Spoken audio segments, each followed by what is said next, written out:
O Caminho da Servidão, obra de Friedrich Hayek.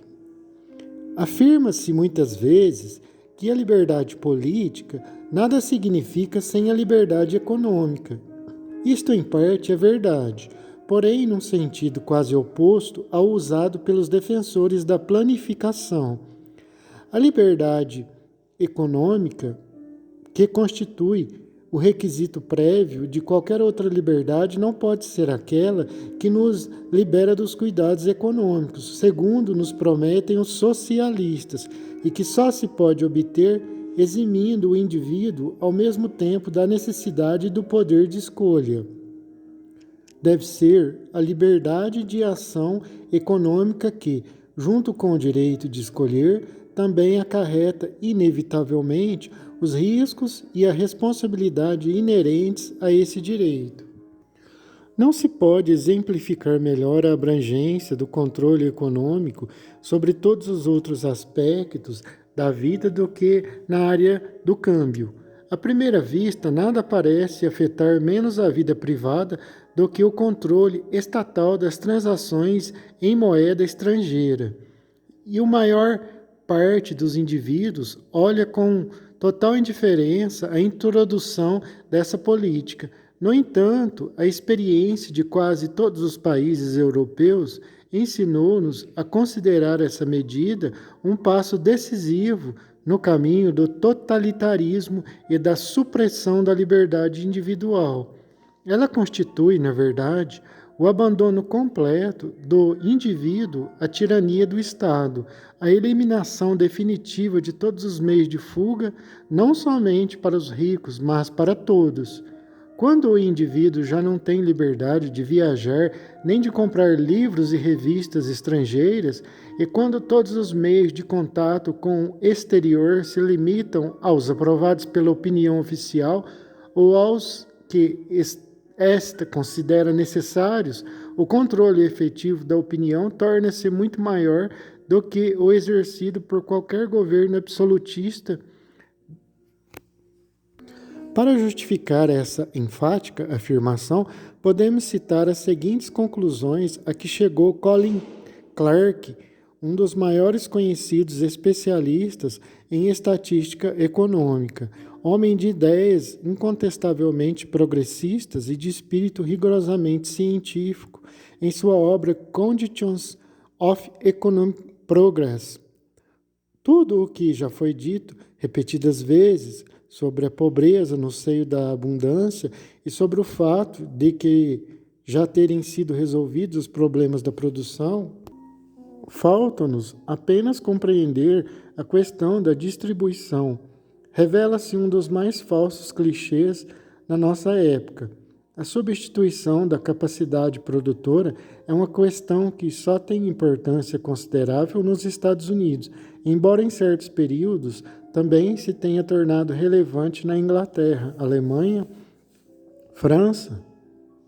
Na maior parte do mundo, porém, inteiramente subordinada ao fato maior de que, embora fazendo uso integral dos seus recursos de produção, estes produzem muito pouco.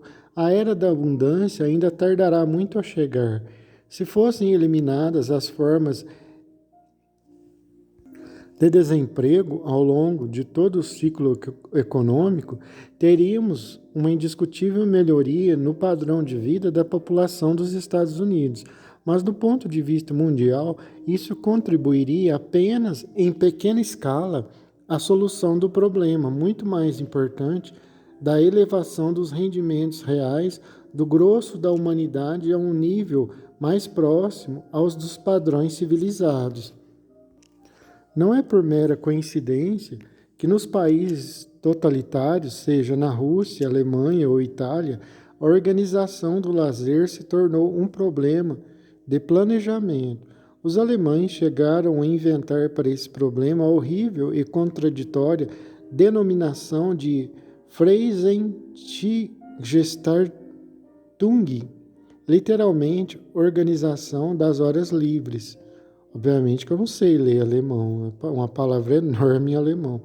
como se essas horas continuassem a ser livres quando se é obrigado a passá-las à maneira prescrita pela autoridade.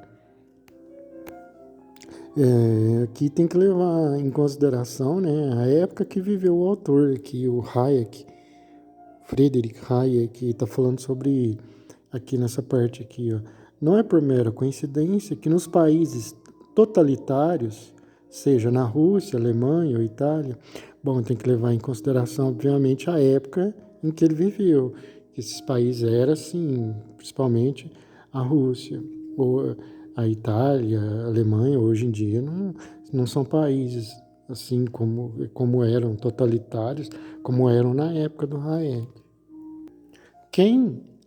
A quem a melhor oportunidade que o mundo já teve foi desperdiçada porque a obsessão pela igualdade frustrou as esperanças de liberdade. Lord Acton.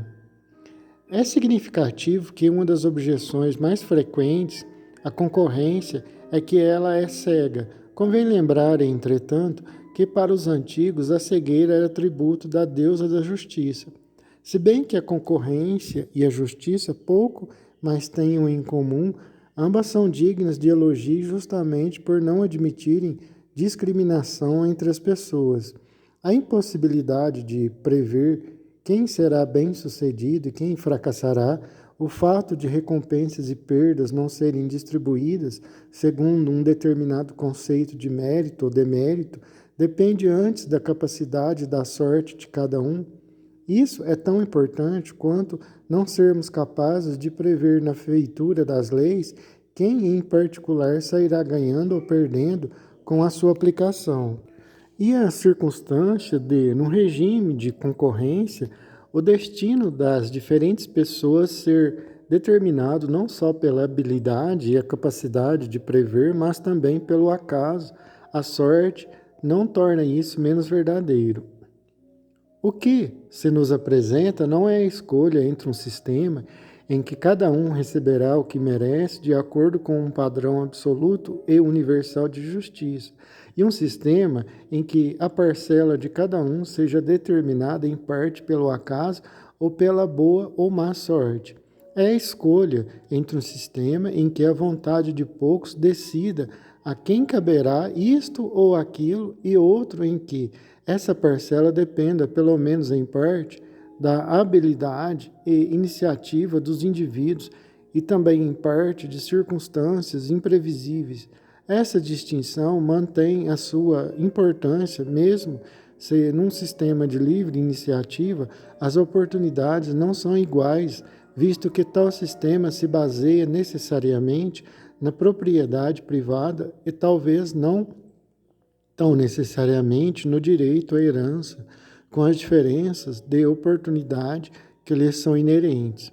Com efeito, justifica-se a redução dessa desigualdade de oportunidades tanto quanto permitem as diferenças congênitas e na medida em que seja possível fazê-lo sem destruir o caráter impessoal do processo pelo qual cada um tem de assumir os próprios riscos e em que nenhum conceito individual sobre o que é justo e desejável prevaleça sobre os demais.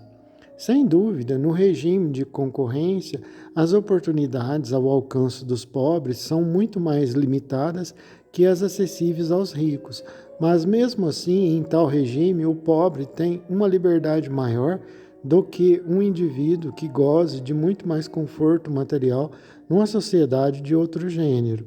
No regime de concorrência, as probabilidades de um homem pobre conquistar grande fortuna são muito menores que as daquele que herdou sua riqueza.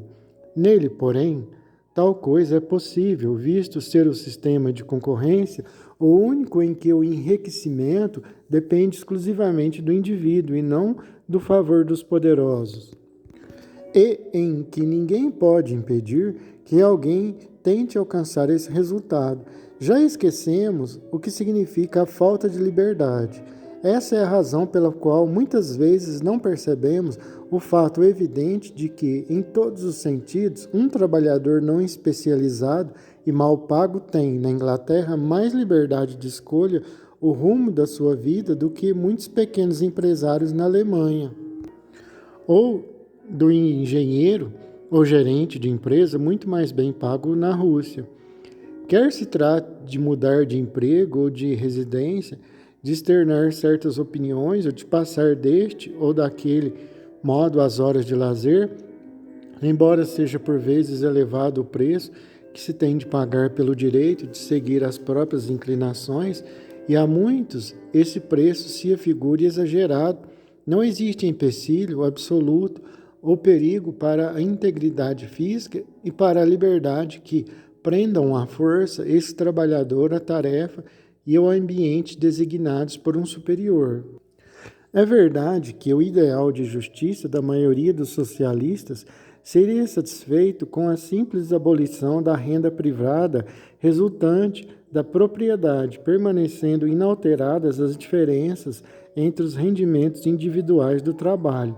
O que eles esquecem é que, ao transferir para o Estado toda a propriedade dos meios de produção, dão-lhe automaticamente condições de determinar todos os outros rendimentos.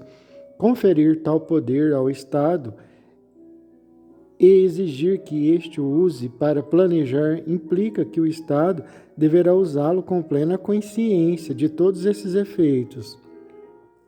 É errôneo supor que isso não passa de uma transferência de poder ao Estado. Trata-se da criação de um novo poder que, numa sociedade competitiva, ninguém possui. Enquanto a prioridade estiver dividida entre muitos donos, nenhum deles, agindo independentemente, tem o poder exclusivo de determinar a renda e a posição de um indivíduo. Ninguém fica vinculado a um proprietário a não ser pelo fato de este oferecer condições melhores que qualquer outro. Nossa geração esqueceu que o sistema de propriedade privada é mais importante garantia da liberdade, não só para os proprietários, mas também para os que não o são. Ninguém dispõe de poder absoluto sobre nós e, como indivíduos, podemos escolher o sentido de nossa vida.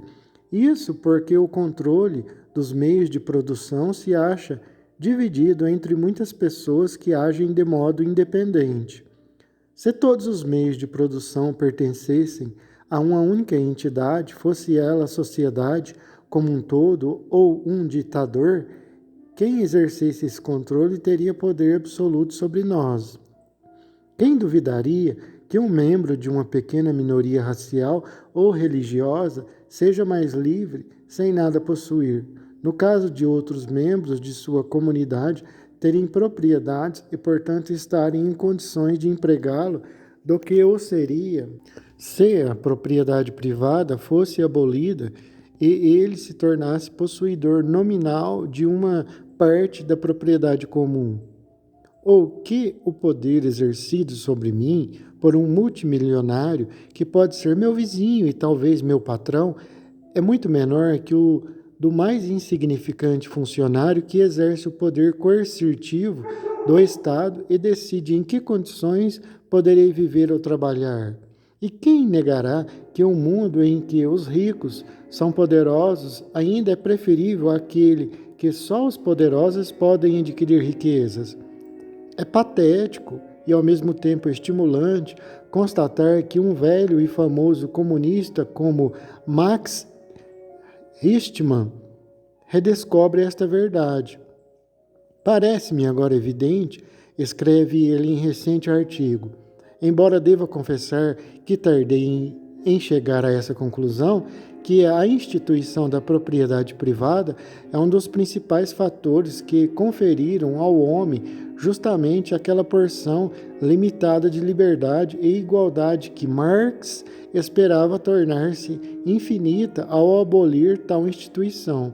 O estranho é que Marx foi o primeiro a perceber esse fato. Foi ele que nos informou, remontando ao passado, que a evolução do capitalismo privado com o mercado livre foi a condição prévia da evolução de todas as nossas liberdades democráticas.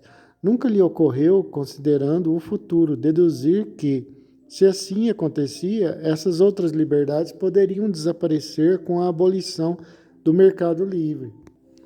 Afirma-se, às vezes, em resposta a esses temores, que não há razão para supormos que o planejador determina a renda do indivíduo. Decidir a participação de cada indivíduo na renda nacional envolve dificuldades políticas e sociais tão evidentes que até o mais inveterado planejador hesitará antes de encarregar qualquer autoridade dessa tarefa. Provavelmente, quem compreende o que isso implica preferiria limitar o planejamento à produção e empregá-lo apenas para garantir uma organização racional da produção, deixando a distribuição da renda, tanto quanto possível, a forças impessoais. Embora não se possa dirigir a produção sem influir, de certo modo, na distribuição, e ainda que nenhum planejador deseje deixar a distribuição inteiramente às forças do mercado, é provável que todos eles preferissem limitar-se a fazer a distribuição obedecer a certas normas gerais de equidade e justiça, evitando as desigualdades extremas e estabelecendo uma relação justa entre as remunerações das principais classes ou as graduações e diferenciações entre indivíduos e pequenos grupos. Já vimos que a íntima interdependência de todos os fenômenos econômicos torna difícil deter o planejamento exatamente no ponto desejado e que, ao impedir que o livre funcionamento do mercado se estenda além de certo limite, o planejador será forçado a ampliar os seus controles até estes abrangerem todos os aspectos da sociedade. Estas considerações econômicas que explicam por que razão é impossível fazer cessar o controle no ponto desejado encontram poderoso apoio em certas tendências sociais ou políticas cuja força se faz sentir cada vez mais com a extensão do planejamento. À medida que se torna evidente à maioria das pessoas que a situação do indivíduo não é determinada por forças impessoais, com resultado da concorrência, mas pela decisão de uma autoridade, mudará necessariamente a atitude de cada um para com a sua posição na ordem social. Haverá sempre desigualdades que parecerão injustas aos que as sofrem decepções e infortúnios imerecidos, mas quando essas coisas acontecem numa sociedade conscientemente dirigida, a maneira como as pessoas reagem é muito diferente daquela como o fazem quando tais desigualdades e infortúnios não resultam da escolha consciente. A desigualdade gerada por forças impessoais é, sem dúvida, melhor suportada e afeta bem menos a dignidade do indivíduo do que quando é intencional.